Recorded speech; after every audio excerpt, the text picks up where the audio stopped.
practicing. All right. So once again, lovely to be with you all. And it's lovely to be here at the Quaker House, sitting under the Buddha boutique that the OBS is very is known for.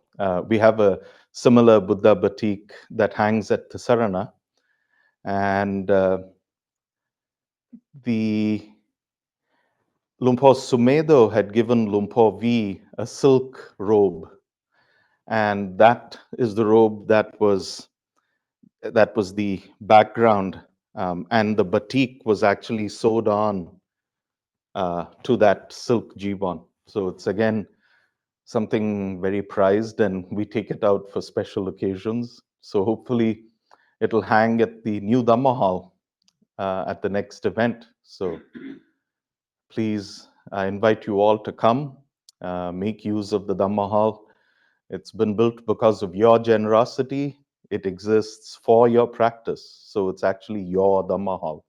So please come as often as you can and meditate and enjoy the surroundings. It's very uplifting.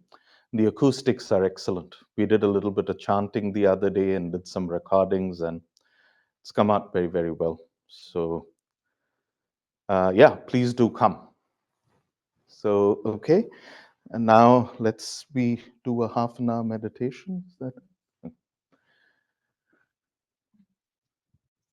Hmm? Yes. Okay. Just ironing out some technical stuff. So, all right. So we'll start with a short 30-minute meditation. And I'll give a little bit of guidance.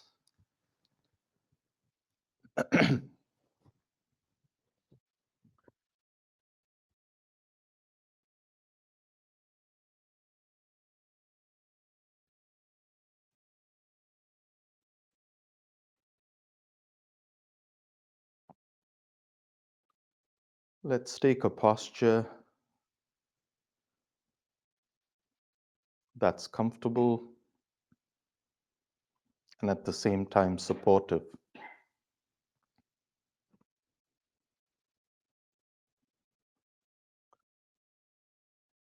These are my go-to words when I meditate: comfort and support.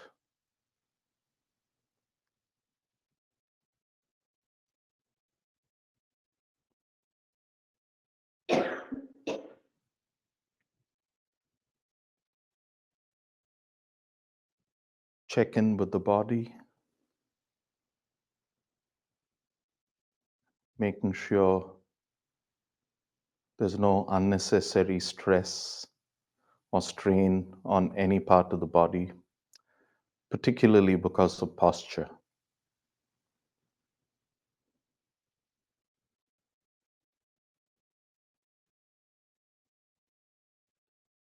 We take a few minutes to adjust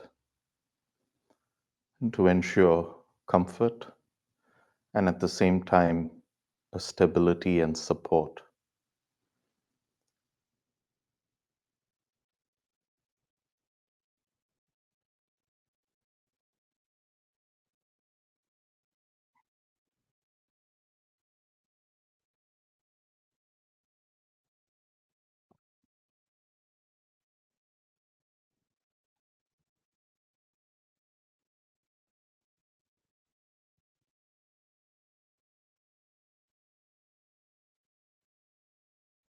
We take a few deep breaths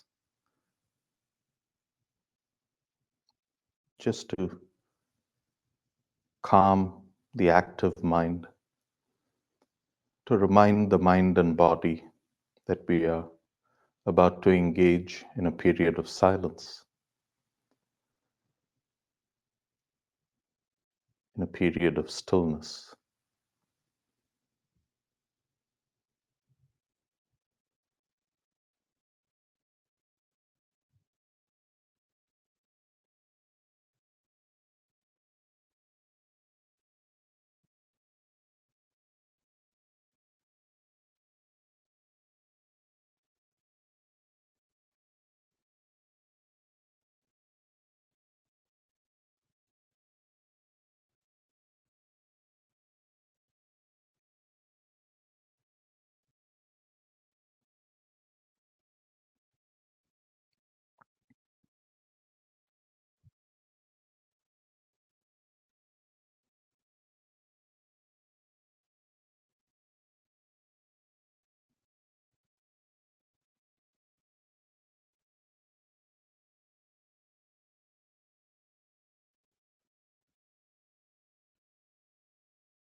as we are with the breath,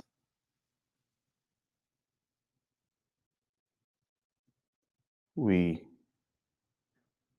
open our receptivity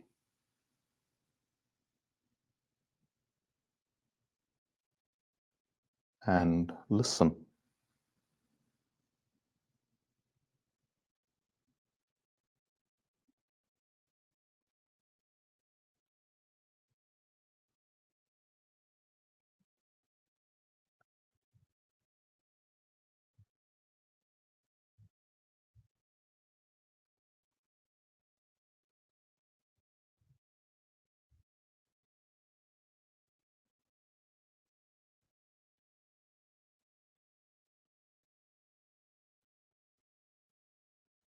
What does it mean to really listen?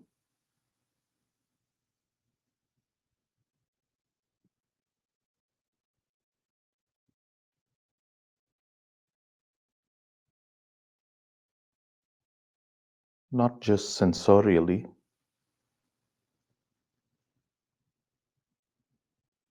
but listen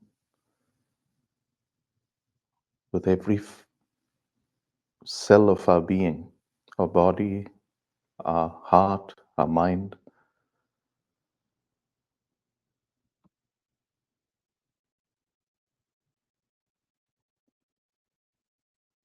a deep receptivity.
If we have to listen, we must be silent.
silently listening to silence.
Notice that this is not a created silence.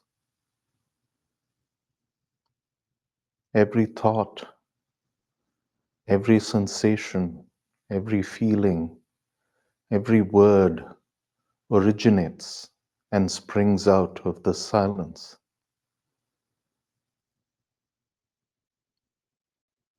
Every breath,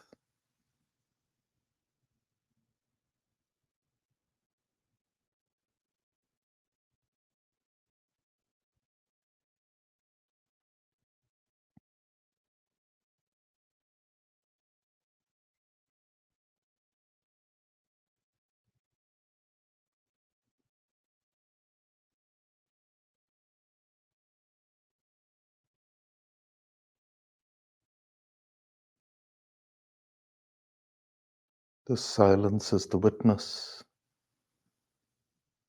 This silence is aware. Awareness is silent.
Chaloka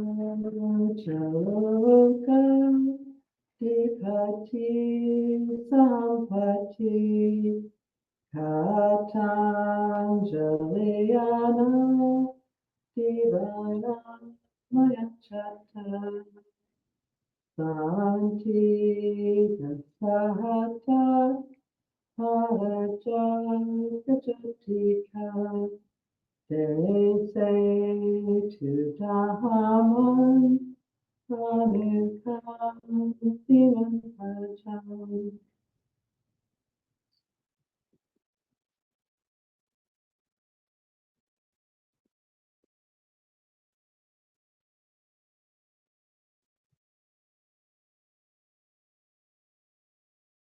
Namo tassa bhagavato arahato samma sambuddhassa. Namo tassa bhagavato arahato samma sambuddhassa. Namo tassa bhagavato arahato samma sambuddhassa. Buddhang dhammang sanghang gunuttarang upajjayang namasami. Kalena dhamma savanang etang mangalamuttamam ti. Please excuse me as I have a sip of water.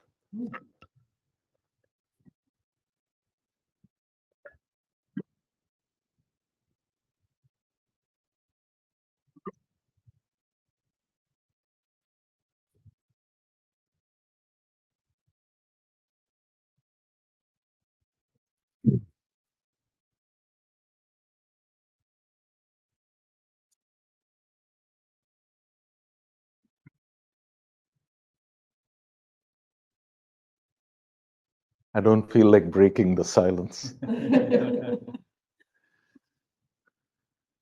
But a good place to start would be with an anecdote. And I was reminded of this as we were meditating. This was during Lumpur Sumedo's most recent visit to Thisarana. It was, I think, about 2 years ago. Richard is online. Richard would know exactly. 2 years, there you go. 2 years. So this was in the evening. The sun was setting. Ajahn Asoko was, I told Ajahn Asoko, please rest for some time. He's so diligent with taking care of Lumpur that he hardly gets any rest. So whenever we can, we kind of say, Ajahn Asoko, please go rest, and we'll try and take care of Lumpur. And he reluctantly agrees, because none of us can do as good a job as he can. So this evening, I had offered, and he said, "Yep, I'll go and rest, and you'll be with Lumpur." So he told me a few things that I had to do, and I did all of that. And Lumpur had his chair facing outwards. So Lumpur Sumedo usually lives in Lumpur V's room, and that has a west-facing window.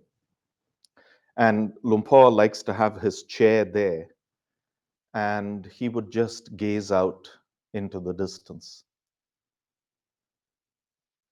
When he does that, the silence is perceptible. So he was sitting on his chair, I was sitting by his feet.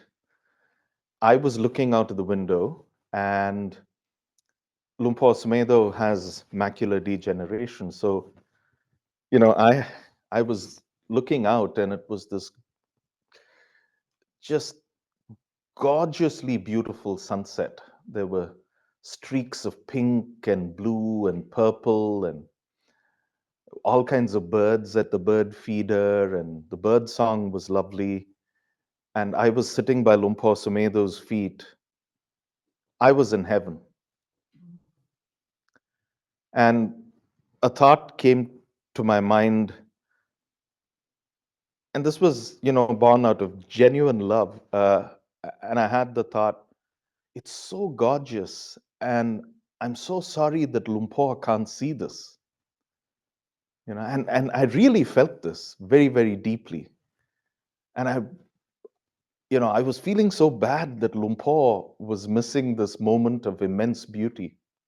Right on cue, he looked down and he said, "The radiance of the empty mind is sublimely beautiful, Venerable." Even when I say it, hairs stand up, right? So at that moment,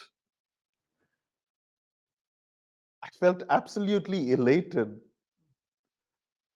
And at the same time, I wanted to bury my head in the ground.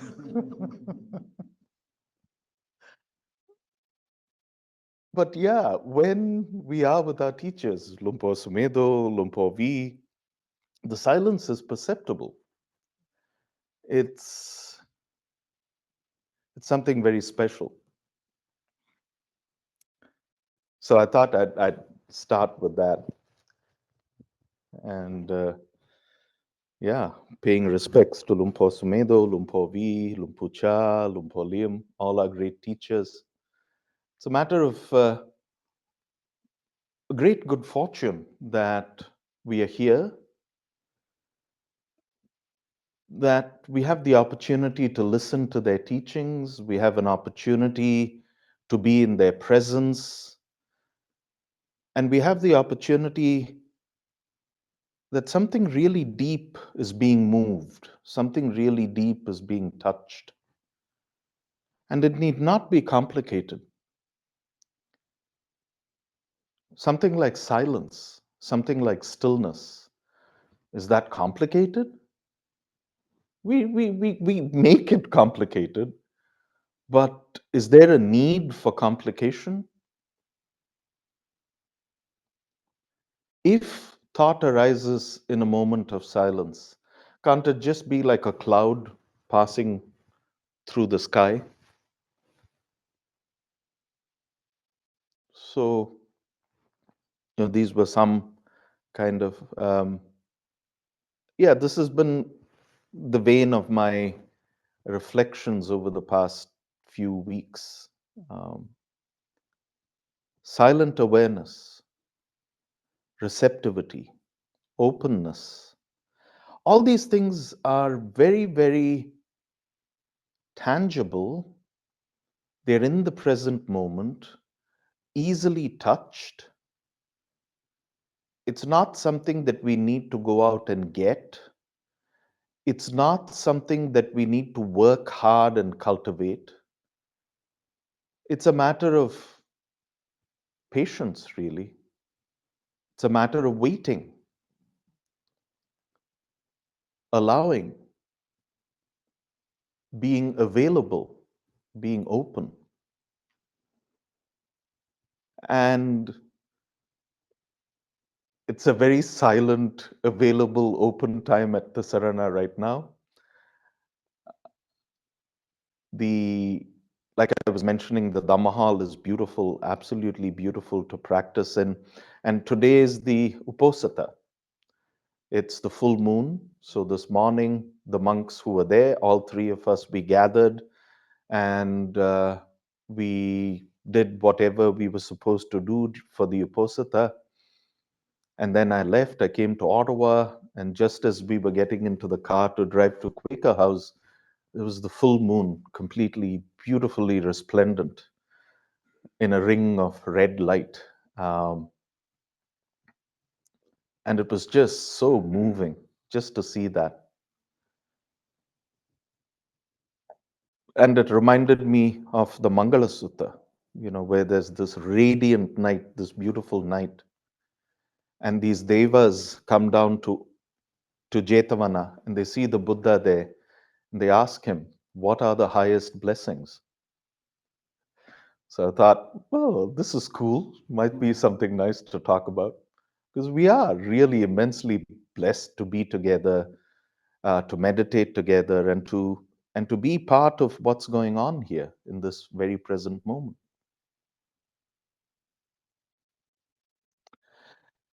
And,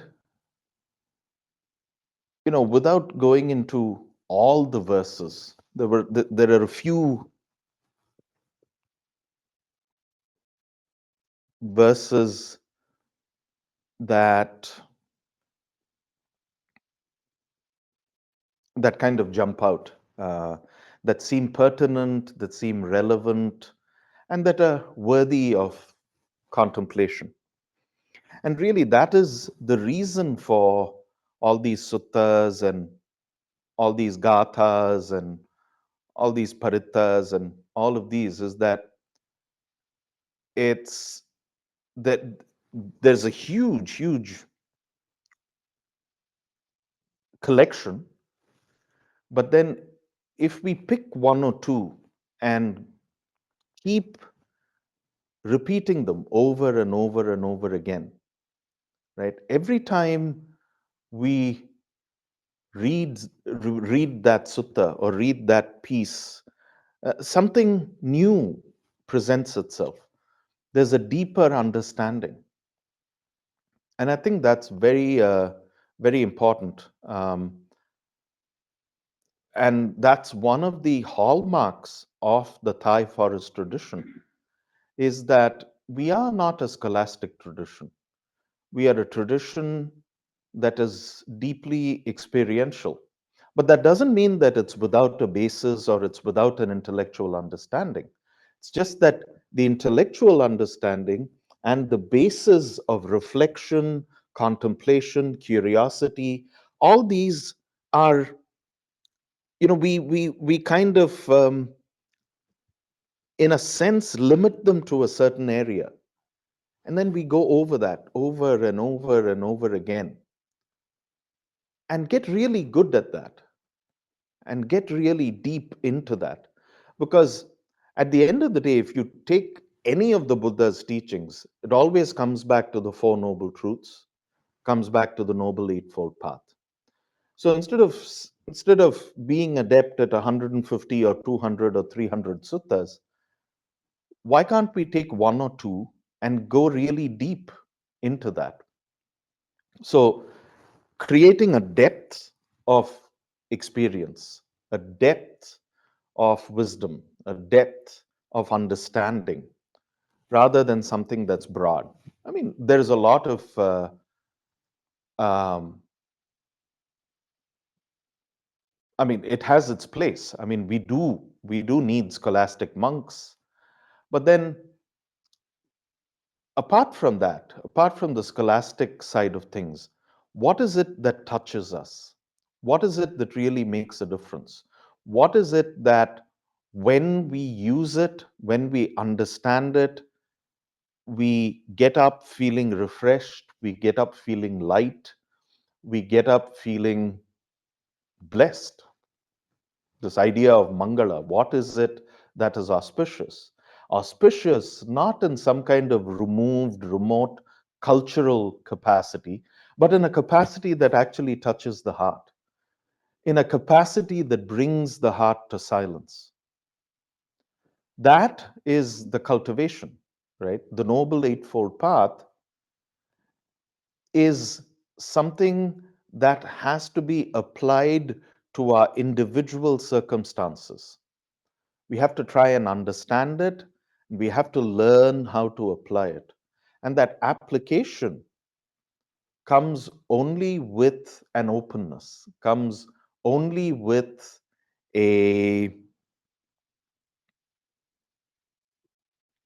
um, with with with an ability to say, okay, I'm going to take the back seat here and I'm going to watch what's happening. And so, one of my favorite lines in the Mangala Sutta is the last one, actually. Puttasaloka dammehi chittang yasana kampati asokang virajang khemang etang muttamam mangalam. Etang mangalam uttamam. So, this idea of Mangala has existed in the Indian subcontinent for centuries, right? And Mangala is often translated as blessings, it's translated as luck, it's translated as auspicious. But it's generally something that's beneficial. It's generally something that is that allows for growth. It's something that allows for prosperity. So anything that's good, right? And the last sentence is it. I mean, I'm not sure of the exact translation in our chanting books, but what I take away from it is that puttasa lokadammehi. So when these lokadammas, when these worldly phenomenon come and we are bombarded by these worldly phenomena, and when that happens, if the chitta does not tremble, chittang yassana kampati, asokam, without sorrow, virajam, without stain, etang mangala muttamam. So, what is this capacity that we are being bombarded by these worldly forces, these forces that we do not like, we may not like, or these forces that we are totally enamored by, these forces that are incredibly attractive, or these forces that are incredibly repulsive, these forces that are sources of pride to us, or these forces that are demeaning. Um, so, when all these forces come and hit us, how can we make sure that our chitta does not tremble, does not feel sorrow, and is not stained? It does not take on the negativity or the kind of excitement that is born of these worldly phenomena. And that's a question really worth asking ourselves, right? Contemplating what happens to us when these worldly forces do come and hit us. Are we extremely happy and buoyant, and then do we get depressed and dejected? Are we reactive? Are we responsive? Are we responsible? Do we take responsibility, right? Or do we shy away from responsibility and blame it on something else or someone else? But if we actually, and even if we do, right? And I'm sure we are all guilty of that. Like, we have been reactive, we have handled things badly, and absolutely no problem with that. But behind that, is there something that always exists that is not touched by this? Is there something that is without sorrow? Is there something that is without stain? Is there something that is safe? Is there something that is secure? Is there something that becomes our real home? When we are confused, when we are irritated, when we are angry, or when we are absolutely delighted, and when we are jumping about in glee, regardless of what happens, is there something that remains stable, that remains steady, that remains silent? And if we can touch that, then that becomes the answer, right? Anything can come and hit us, but if we are supple enough to go behind that and to actually be with the background, be with the silence, be the awareness, be the witness, then none of these things can come and hit us. None of these things really make a dent. Or even at the surface, if they do, we remind ourselves, yeah, that's right. I am upset right now, and I have to bear witness to this. But then, what is behind that? What is behind the feeling of hurt? What is behind the feeling of grief? Where does this feeling of grief or this feeling of joy or this feeling of delight, where does this actually spring from? Worth looking at, really worthwhile looking at. And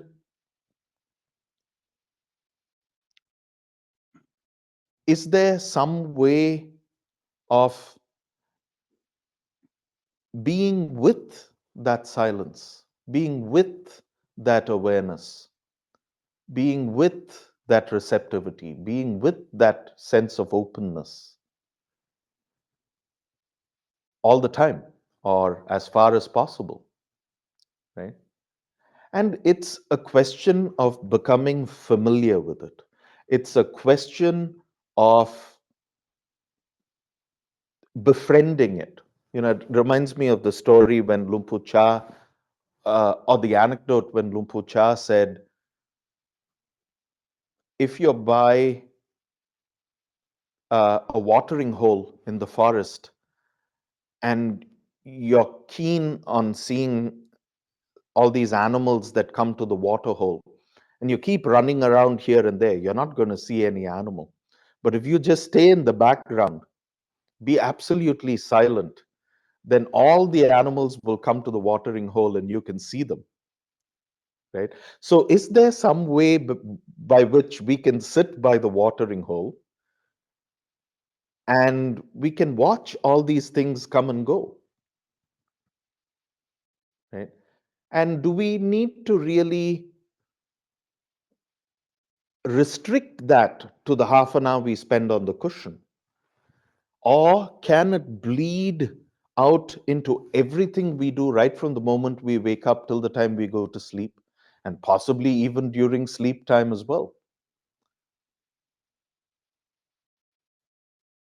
And yeah, definitely. I mean, the more we the more we are attuned to looking past phenomenon, looking past the obvious, looking behind all of these worldly phenomenon, these phenomenon that cause intense reactions at the mental level and intense reactions at the physical level. If we can step behind and see what's there, like really be open, be aware, be patient, then what is it that we touch? And whatever we touch, is that the um, is that the background? Is that the birthplace? Is that the field from which all of these things emerge?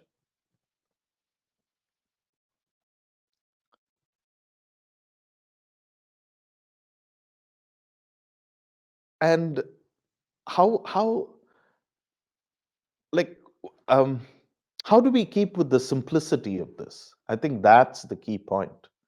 Is that how can we not make it complicated? Because silence is not complicated. Awareness is not complicated. Um,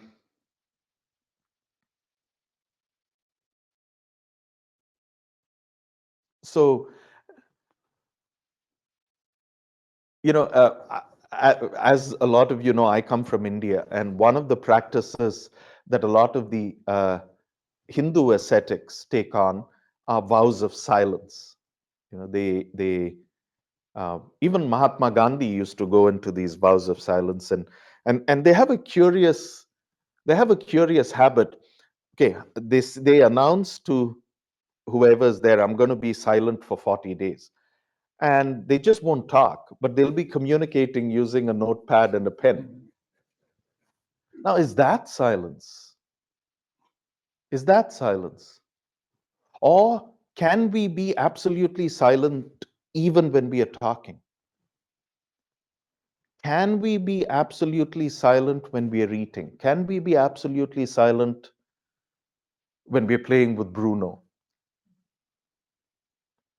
Right? That's worth exploring. That's worth exploring. And it it forms the background to everything that we do in life, really. I've been experiencing a lot of physical challenges, sickness, pain, fatigue. But I find that behind all that, there's this incredible peace, there's this incredible silence. It's tangible, it's energizing, it's refreshing. And how does one get to that? One gets to that by bearing witness, by being patient with whatever's going on, but yet having the capacity to look just behind that, just step back. The more I get into the way of things, so if I'm going through a period of intense pain, if I say, I'm going to do Metta Bhavana to calm this pain, or I'm going to do Anapanasati to calm this pain. Sometimes it works, but sometimes it doesn't. Sometimes I don't even have the capacity to, just the thought of doing Anapanasati or Metta Bhavana becomes incredibly challenging, and I drop it. But then going back to the silence, being aware, just being open, just to lie there and say, it's like this and it all belongs. It takes hardly any effort. But the results of that is something that is quite tangible, and something that I'm personally extremely grateful for. And very often at the Sarana,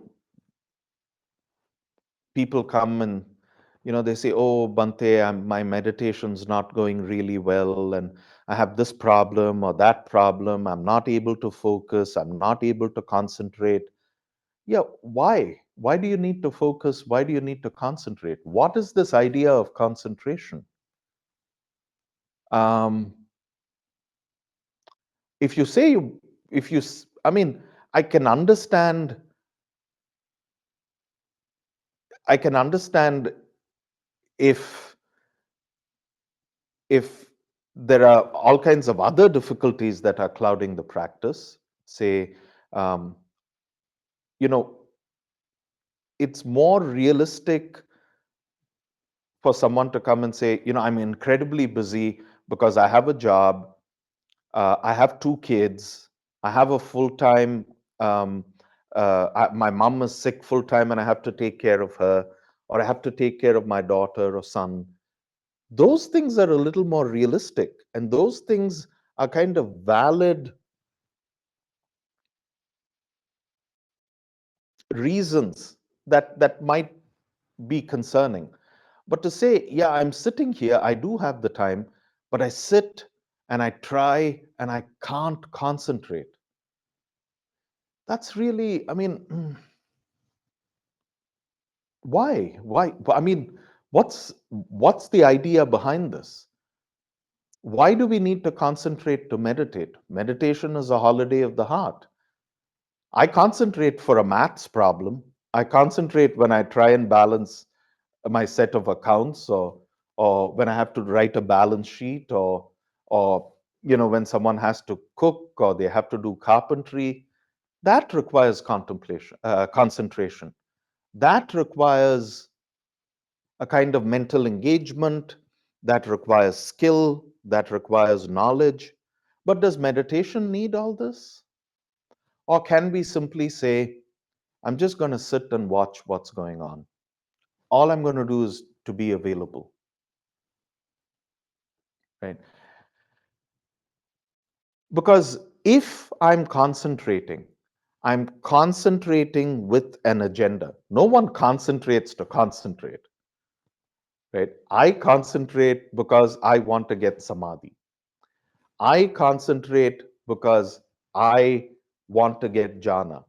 I concentrate because I want insight meditation or vipassana, or whatever these labels are. I want to concentrate because I want to get rid of my kilesas. fair enough, give it a shot. Um, and then if it doesn't work, then this is what you've got to do: step back and be silent. But there are a lot of things that we can do to encourage this sense of silence and open awareness and sense of availability, sense of response rather than reaction. And the first thing that comes to mind is adopting an attitude of generosity. Generosity is not material. So whenever the Buddha says dana sila bhavana, danang dadantu saddaya, give dana with as much commitment as you can muster, right? That doesn't mean that you got to give something physical. It is the cultivation of an attitude. It's generosity, be generosity itself. As monks, we have nothing to give, but I've some of the generosity of my brothers and my teachers are blinding. It's so inspiring. Like we have we have nothing material to give. We rely on the generosity of others for our livelihood. But there's an incredible amount of generosity in one's being, in one's bearing, in one's presence, in one's personality. So it's an internal generosity. We cultivate this internal generosity by external acts, right? So we take food for the monks, or we take food to the hospice, or we take food to an orphanage, or anything, like anything where we can say, hey, I'm sharing this. I'm incredibly blessed to have this, and I would love to share this with you. Right? That is dana. Or let's say you have a young child and your child is scared and you're incredibly tired, but in spite of your tiredness, you go and you put your arm around your child and say, let me comfort you. That's an incredible act of generosity. That's an incredible act of dana, or anything. If you know, if there's a coworker and that coworker is going through a bad day and you're immensely busy, you've got 101 emails to answer, 4 reports to prepare, you've got to have this conference call with your boss. You put everything down and say, hey, I'm here, I'm listening, what's happening, right? It doesn't take anything, we're not giving anything, but it's a cultivation of an attitude.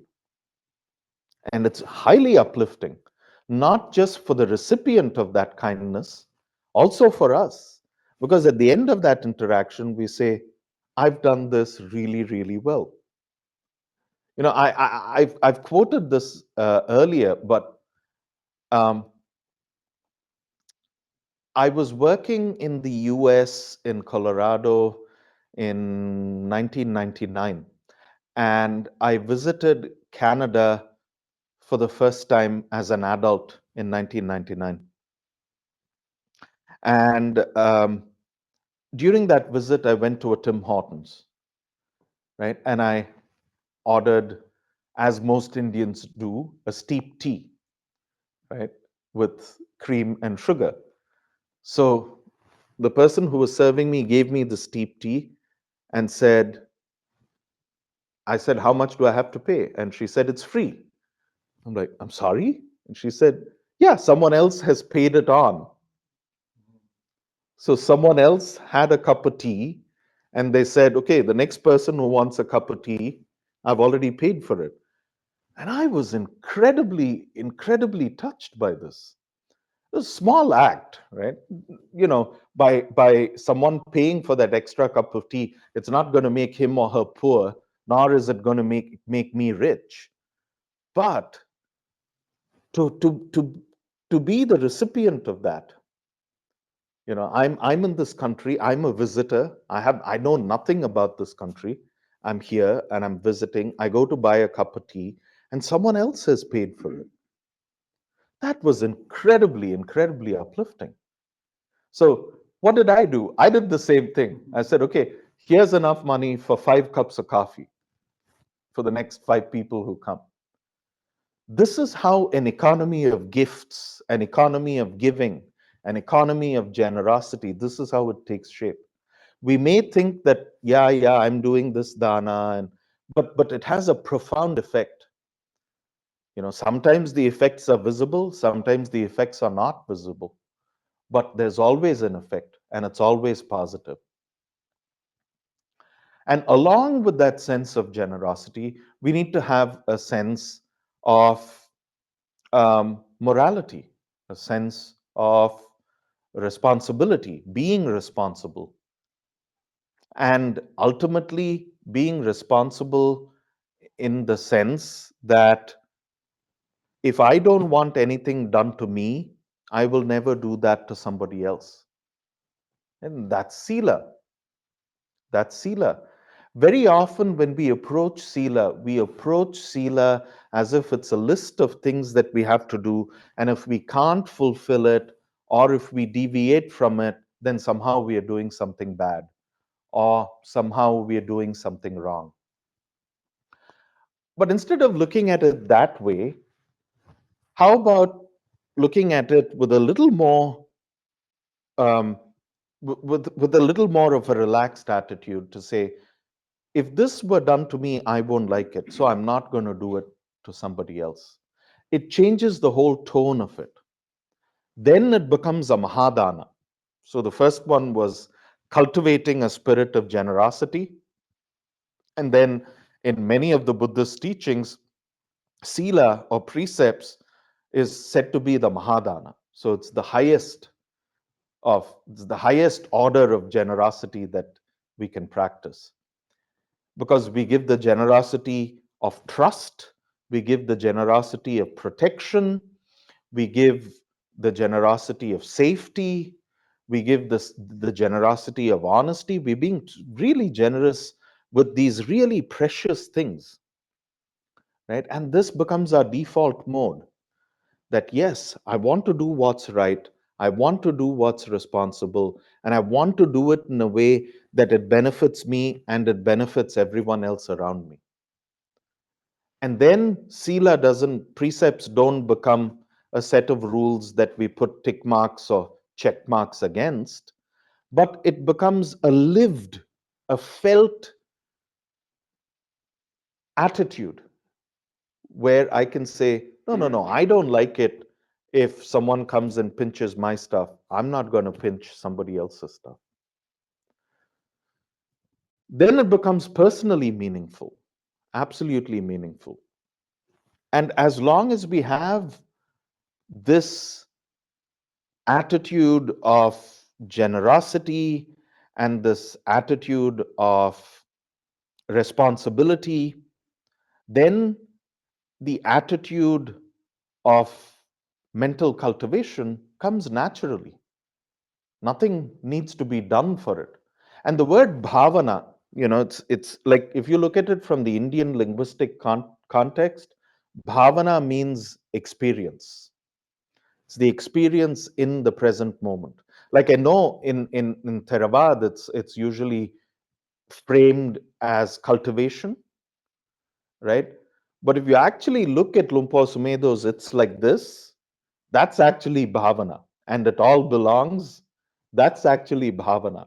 So in this kind of context of dana, sila, and bhavana, an attitude of giving, an attitude of generosity, an attitude of responsibility, an attitude of morality, then the experience of the chitta is going to be sublime. It's going to be asokang, it's going to be virajang, it's going to be kemang, it's going to be without sorrow, without stain, it's going to be deeply secure, it's going to be deeply fulfilling, it's going to be absolutely simple, uncomplicated. And the more we do this, when we are off the cushion, when we are on the cushion, automatically we come to silence. Because this is the chitta which is free of sankharas. This is the chitta that's free of complication. This is the chitta that's free of mental fabrications. Because silence is free, awareness is free of all these things, witnessing is free of all these things. What is witnessed, what is looked at, is complicated. That is compounded. That is sankhata. But whatever knows a sankhara cannot be a sankhara. And when we go into this mode of sitting down into the cushion and just recollecting all of these acts that we did, oh, this was dana, this was sila, then bhavana will automatically flow. Okay? So, on this wonderfully auspicious new moon, I offer these words for your consideration and I open it for questions and answers. Namayan Dhamma Sankaya Sadhu Karam Namaste Sadhu Sadhu Sadhu.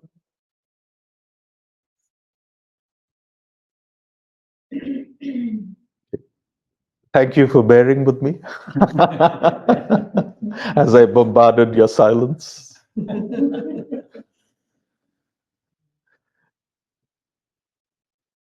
But please, any questions?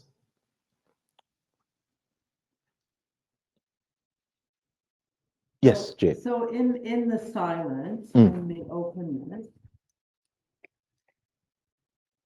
so there's that, but then there's still all the awareness of the objects that are there, the pain, the maybe the whatever emotion is coming up.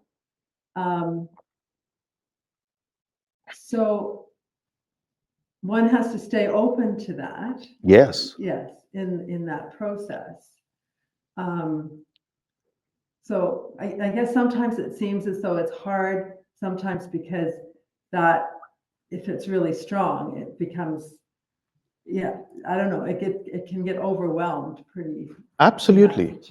Absolutely. Yeah, thank you for bringing that up. That's a very good point. Yes, it does get overwhelming a lot of the times. It does get, that's the only thing, like it takes over the entire bandwidth, right? But,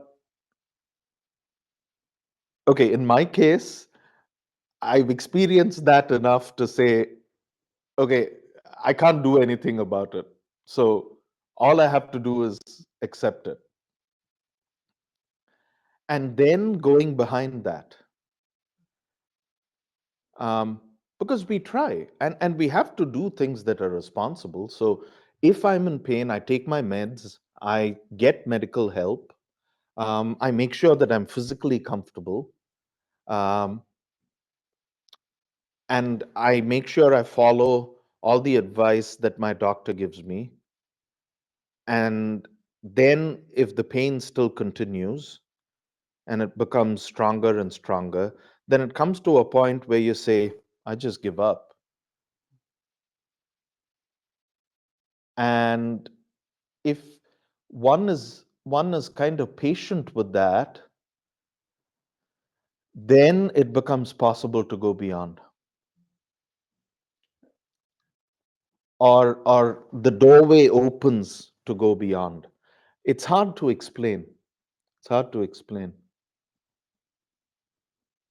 But yes, I mean, there are times when it gets overwhelming, and there are times where you need something, some inspiration to lift you up.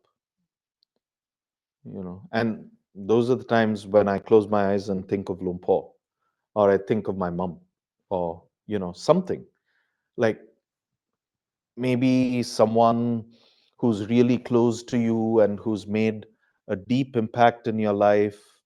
Or I have a friend who actually looks at colors.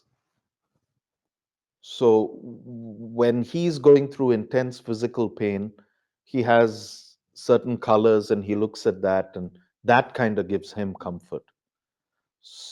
So using either thought or memory, or using a sense door in a skillful way, can help ameliorate that. Um, but going behind that and touching the silence has somehow, it has a different effect. It has a different effect. And then it becomes easier over and over. So one of the things for me is that staying grounded with the breath is really helpful. Yeah. But I don't know, like, I don't know if that's a good thing to do or not, but that's the one that I find that if I can, in the midst of it, still notice that, then the other stuff is a little bit less intense or. Then it sounds to me that when you're being grounded, noticing the breath, there is a level of relaxation there. Yeah, yeah. That's the whole point. You have to reach that level of relaxation and ease. The object doesn't matter. It doesn't matter if it's by the breath. It doesn't matter if it's using sound. But to achieve a sense of ease and relaxation, I think that's really, and if breath can take you there, sure, why not? Why not? Sadhu, well done. Well done. We experiment until we find. Exactly. And that's the thing. Like, we shouldn't be afraid of experimenting. Um, very recently, I was listening to a talk of of Ajahn Amaro. And in that talk of Ajahn Amaro, he quotes the story that Lumpo Sumedo was all of 6 months as a monk. Um, and he went to see Lumpu Cha. And in those days, in Thailand, each monastery had a technique. If you go to this Wat, they teach you Mahasi style. You go to this Wat, they teach you that, and this and that, and all that. So when Lumpur Sumedo came to see Lumpu Cha, I hope I get the story right. Disclaimer, I may not get it right. But Lumpu Cha looked at him and said, "So what do you do? How do you practice?" And I think Lumpur Sumedo was using the koan that was kind of on the lines of "Who am I?"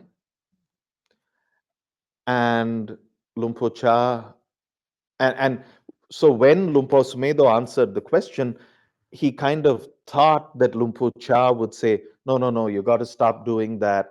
You got to do it this way because this is how we practice here." Then Lumpur Cha asked him, "So how's it going for you by doing that?" And he said, "Oh, it's going really well." So Lumpur Cha said, "Great, carry on." And Lumpur Sumedo was kind of stunned, right? And then later, when he was a little more conversant with Thai, he asked Lumpur Cha, like, "Lumpur, how, like, why did you say, like, you never, I mean, why did you allow me to carry on with that practice?" And Lumpur Cha said, "Well, you said it was working well for you. So who am I to tell you to change that?" That is the humility of the Arahant. That is the humility only the purest of the pure can kind of get. So it's whatever works for us.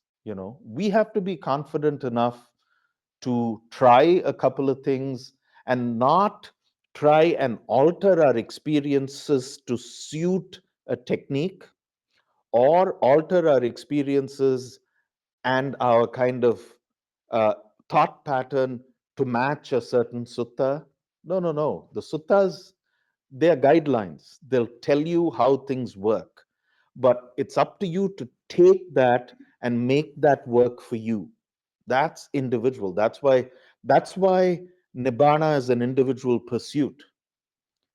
Like, sanghas don't attain nibbana, monks attain nibbana, nuns attain nibbana, human beings attain nibbana. It's an individual pursuit. Why is it individual? It's individual because I come with my own set of kammas, I come with my own set of constraints, I come with my own strengths and weaknesses. I pick up a certain idea and then I make it work for me, right? So again, that's I feel very, very important to have that confidence to go and try things and say, this is what works for me and this is what I'm going to stick with. Mhm.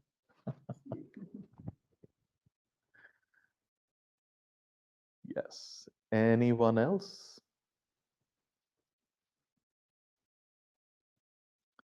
Yes, not. Ludo, how are you doing? Hello. Can you hear me well? Can you hear me? Yeah. Okay, perfect. Yes, I'm doing very well. And Okay, great.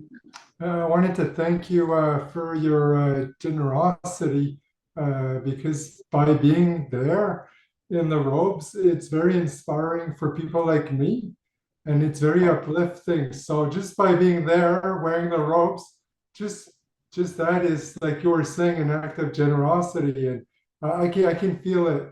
Thank you very much. Yes, and thank you for your generosity. If it weren't for lay people, monks and nuns can't exist. So thank you. Yeah, it's an economy of gifts. Okay, so I guess, Oh, I yes, have a practical, sort of practical question. sure.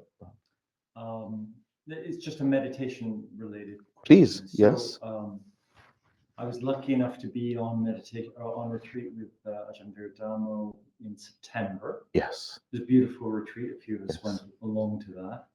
And of course, you have the opportunity to really, put a lot of things to one side, focus on your meditation, focus on, being in nature and have the surrounding there. But increasingly, as I've got away from that back to what is a very busy life with a lot of things to think about, I suppose. I'm just finding in meditation that it's not like being in retreat, which shouldn't be a surprise. Mhm. But when you have lots of ideas coming up in your meditation, you find yourself being taken away, and you pull it back, and that's becoming just a much bigger pattern, which is is there anything? Do you have any advice in that sort of situation? Just with the busy mind, even early in the morning, and so that sort of tension of having to keep pulling back. Have you tried not pulling it back? That's the idea, is just to watch it, and yeah, I think I'm reasonably accepting of it, but there's a part of me that thinks, well, does it have to be that way? Does it have to be what way? Does it have to be where I have a lot of thought coming up in a meditation that I have to sort of notice and just let slip Well, away? I mean, honestly, there's no, it has to be this way, it doesn't have to be this way. The whole idea is whatever way it is, that's the present moment. Mm. And this is why Kanti and Titikka, so Lumpur Cha's patient endurance, Mm. right? Endurance, not in a way as if you're biting your teeth and you're kind of bearing with it, not that kind of endurance, but being patiently accepting of it. Being patient as you don't want to push it away, enduring as in you're accepting it, you're welcoming it. It's a very gentle kind of approach. Um, if if what else can you do with a busy mind? Like if you push it away and you tell it to shut up, it's going to come back with more veracity and force than it did in the first place. Insistent kind of No, you've got to listen to me. I am talking. That kind of, force. So the only thing you can do is allow it to run out of steam, run out of energy. So as you sit there, you're just watching. Yep, this is what's happening. All these thoughts chattering away. You just watch, just watch. At some point, it will die down. At some point, it definitely will die down. I know it's not very helpful, but there is no silver bullet. Yeah, I thought maybe you had one hidden away. I wish I did. But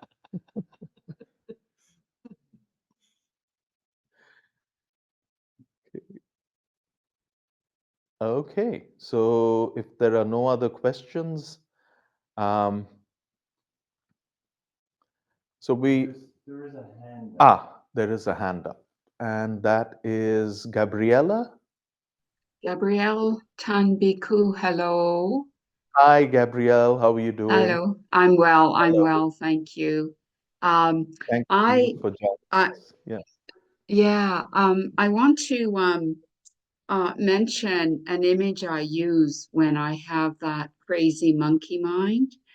Mm. And I think of it as I'm a dog owner. I'm not, but I pretend. And that I've taken this dog to the dog park, and there is a fence, so the dog cannot run away. But the dog just keeps running around, running around, running around. And I use that image as just being able to bear with and, sort of sitting back and recognizing, oh, okay, this dog's got a lot of energy today, and it doesn't always settle down before the end of the sit. It might actually take a few days or whatever, but it allows a little bit of space um, Yes. with that, and I don't get so frustrated or caught up in expectations. So Yes. Thank you. Yeah. Thank you for just sharing that. In fact, just to add to that, sorry, were you going to say something else, Gabrielle? no. Thank you. Yeah, just yesterday I was speaking to this person who was visiting the monastery, and this was the question, like, I get too many thoughts when I meditate. I don't want that to happen. So I said, well, to me, it sounds as if all the kids are screaming on the second floor and you're up in the attic and you're trying to shut them away. It's not going to work, because if you're in the attic sitting and wanting silence, they are going to scream. So you've got to open that door and let them up into the attic and then see what happens. They'll run around for a little bit and eventually they'll run out of steam and they'll lie down and go to sleep.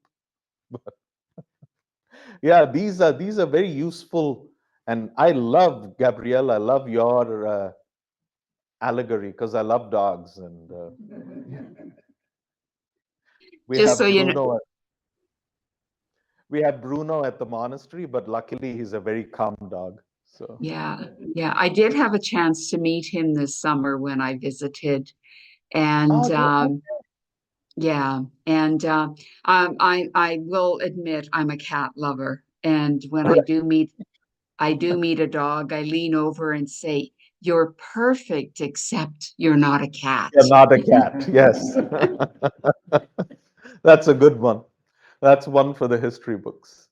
Okay, so all right. So I think it's time to close. Before we close, I'd just like to dedicate merits of this evening's session to Jennifer Cuddy. Jennifer is the daughter of a good friend of the OBS and a really dear friend of Tisarana, Mark Cuddy and Sally Cuddy. Jennifer passed away uh, on the on the 5th or the 6th. Anyway, quite recently, I'm not sure of the exact date. Mark has been involved with the OBS right from the early days. He was certainly involved with Thisarana right from the early days.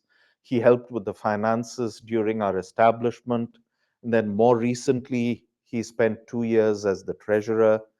Um, I had the incredible luck to meet Jennifer a couple of times, and Jennifer was nothing but full of love. So let's please dedicate merit to Mark and Sally and Nicole and Jennifer.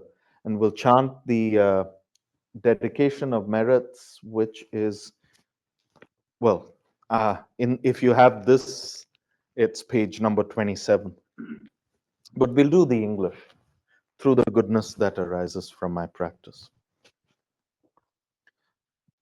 Through the goodness that arises from my practice, may my spiritual teachers and guides of great virtue, my mother, my father, and my relatives, the sun and the moon, and all virtuous leaders of the world, may the highest gods and evil forces, celestial beings, guardian spirits of the earth, and the Lord of death.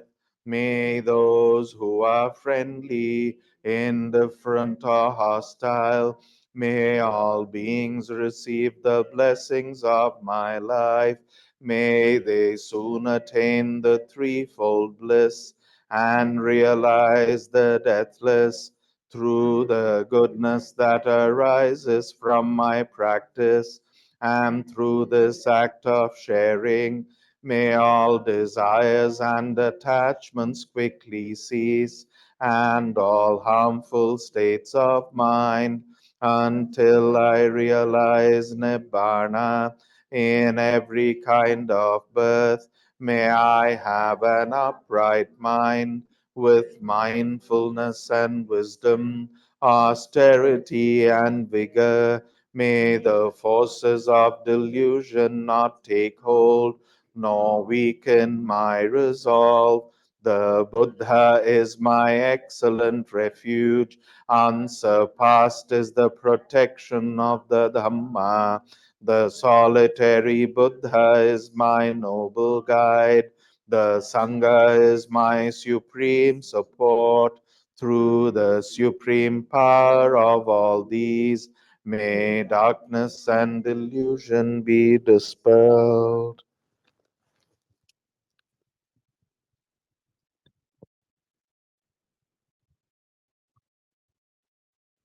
Do the closing harmony.